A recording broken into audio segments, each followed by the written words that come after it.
Bom, a Jovem Pan volta a falar sobre a votação de ontem na Câmara. Gentilmente nos atende agora o presidente da Câmara, o deputado Rodrigo Maia do DEM.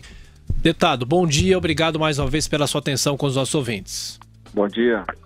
Deputado, como é que a Câmara sai desse processo e que leitura que o senhor faz de algumas análises dizendo que o senhor sai muito fortalecido dessa decisão?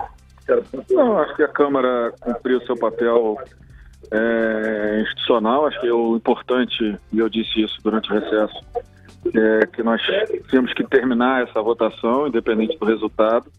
Alguns questionavam se poderia ser uma votação com quórum baixo, e eu deixei claro que eu tinha muita convicção que o quórum seria elevado, até porque quando os partidos da base colocassem o quórum, mesmo com aqueles que votariam contra, né, mas que não cumpririam o mesmo papel da oposição, né, de obstruir as votações, naturalmente a oposição viria ao plenário para votar, e foi o que aconteceu. Acho que importante é que a gente votou com quórum de próximo de 500 deputados, o que legitima o resultado independente dele.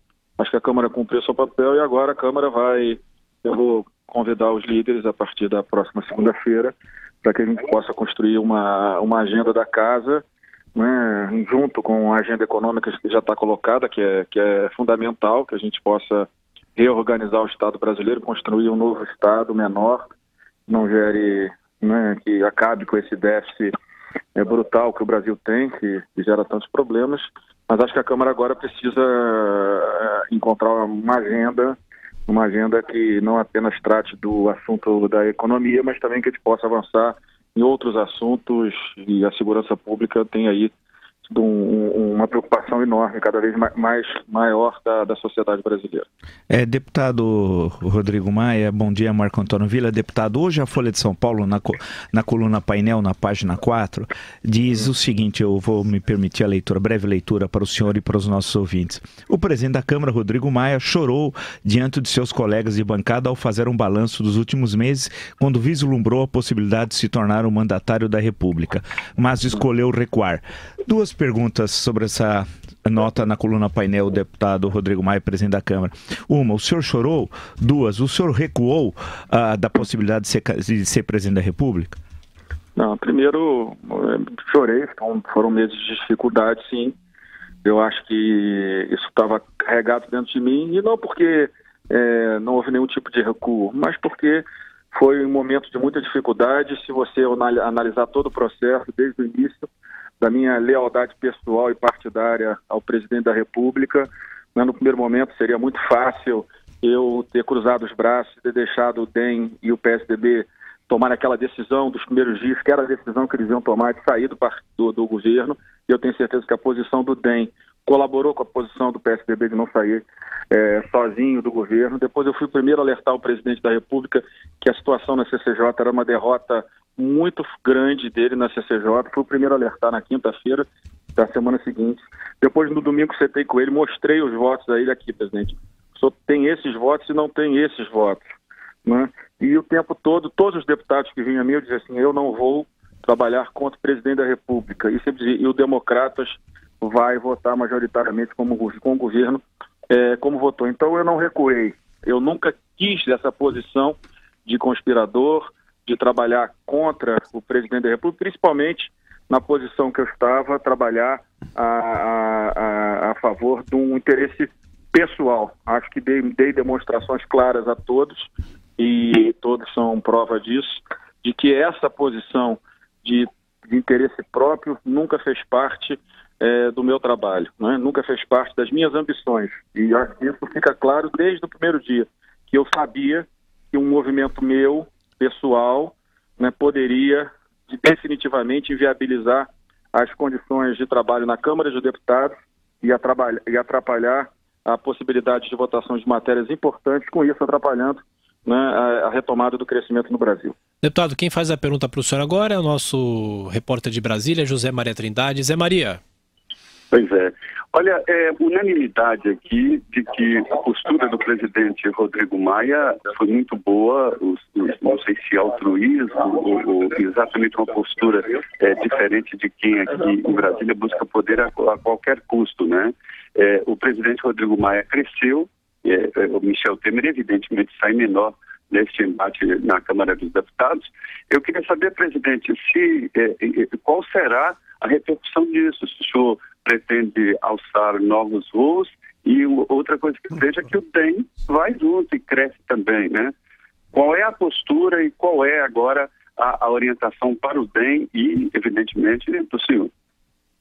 Olha, eu acho que, de fato, a gente tem conseguido ter um trabalho, uma coordenação nos trabalhos na Câmara, em onde a gente tem um diálogo com todos os partidos, tem uma agenda que representa o interesse da maioria que me elegeu presidente da Câmara, que é uma agenda de reconstrução do Estado brasileiro, com essa prioridade que a gente ainda não conseguiu votar na plenária, mas vamos conseguir, que é a reforma da Previdência. Né? Sem dúvida, o Brasil vive um momento de falência da política, né? A gente sabe disso, não adianta a gente se enganar com isso. O sistema eleitoral brasileiro, ele não tem mais legitimidade.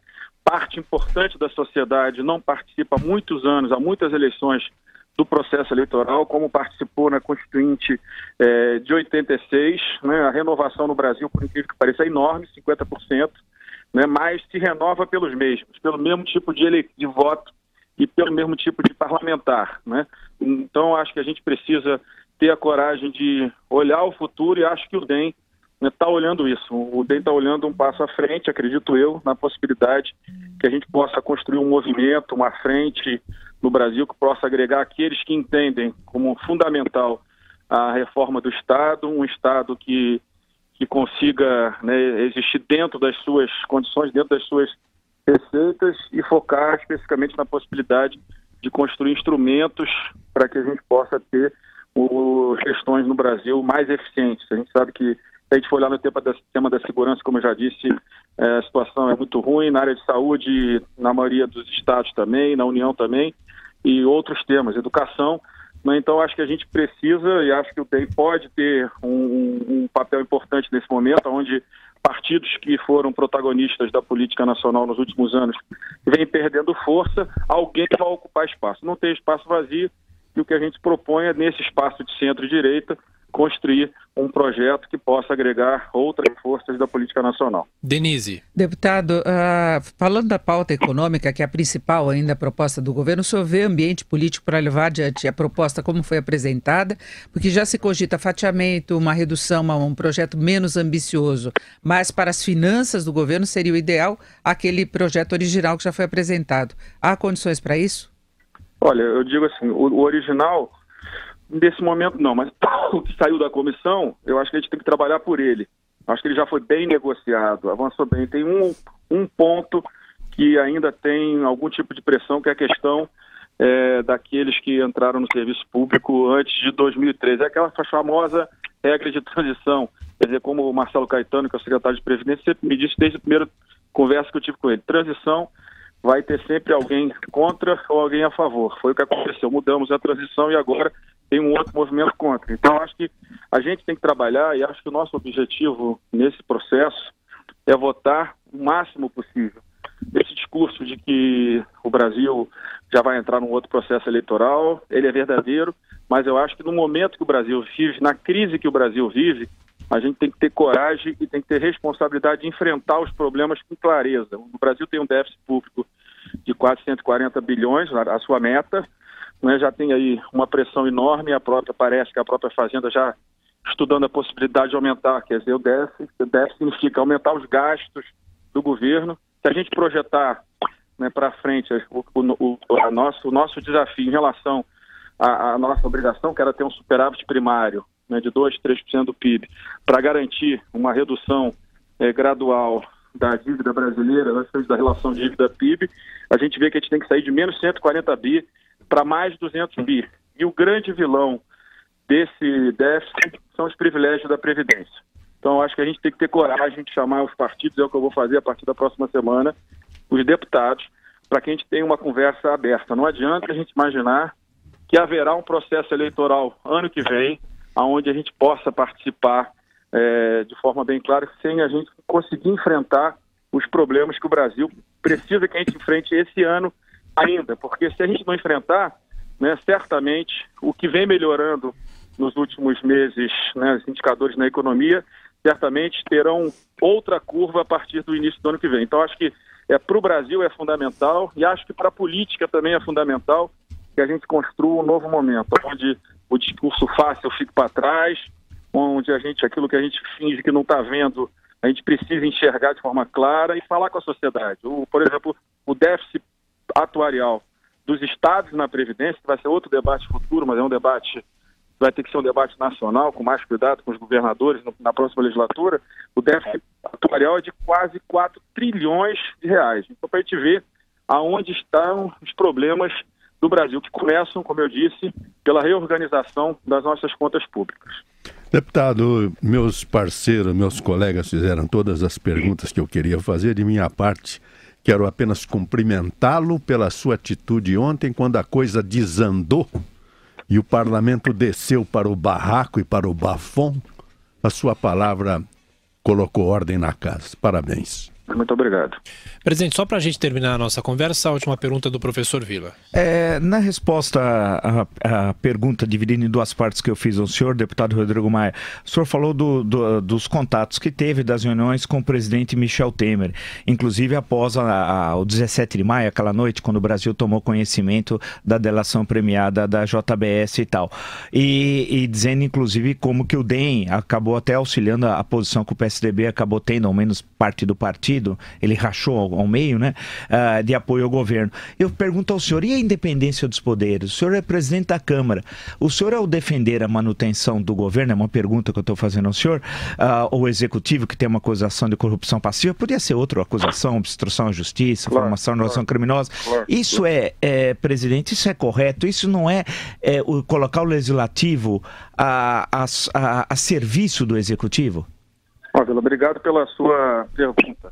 Eu, quando relatei a minha participação nesse processo, eu disse que, de fato, naquele primeiro momento, eu disse que o DEM não podia ser o protagonista do fim do governo, porque eu era o primeiro da linha sucessória, e isso poderia ter consequências gravíssimas para o Brasil, né, no completo descontrole das relações na Câmara dos Deputados no momento seguinte, nas relações entre os partidos, que já tem uma relação tensionada com a oposição. Em muitos momentos a gente tem que entrar para tentar acalmar o ambiente, para que a gente possa ter uma pauta. Então, nesse momento, sim, eu disse, por ser o primeiro da linha sucessória, eu disse ao presidente do meu partido que eu não poderia sair desse processo como um conspirador e como um canalha.